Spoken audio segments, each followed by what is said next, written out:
માણસ એક દુકાન છે અને જીભ એનું તાળું છે. જ્યારે ખુલે ત્યારે ખબર પડે કે દુકાન સોનાની છે કે ભંગારની છે. ક્યાં કયો શબ્દ બોલવો એની જ રમત છે સાહેબ. બાકી કક્કો તો આખી દુનિયાનો સરખો જ હોય છે. જિંદગીમાં એ જ વ્યક્તિ ખુશ રહી શકે છે જેમના પર દુશ્મન લીંબુ ફેંકે તો તેનું શરબત બનાવીને પી જાય. બાકી કેટલાય તો વહેમથી મરી જાય છે.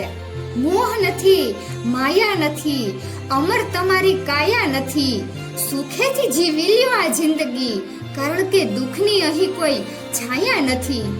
જિંદગીમાં ચડતી અને પડતી તો ચાલ્યા જ કરશે સાહેબ, પરંતુ ચિંતા નહીં કરવાની, કારણ કે ભરતી અને ઓટ સાગરમાં જ આવે, ખાબોચિયામાં નહીં.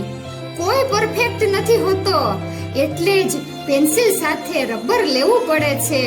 શબ્દનો પણ સ્વાદ હોય છે, એને બોલતા પહેલા પોતે ચાખી લેવાના.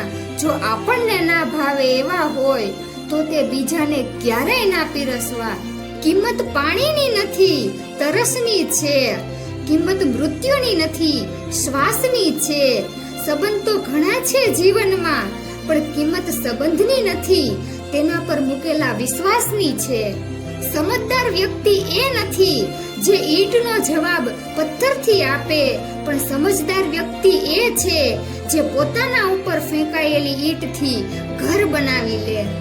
એટલે જ કહેવાય છે કે શબ્દ શણગારી પણ દે અને શબ્દ સળગાવી પણ દે.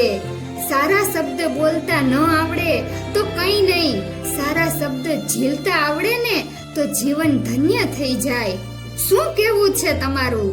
કોમેન્ટ જરૂરથી કરજો અને આવા જ વિડીયો જોવા અમારી ચેનલને સબસ્ક્રાઇબ જરૂરથી કરજો. આપનો દિવસ શુભ રહે. ધન્યવાદ.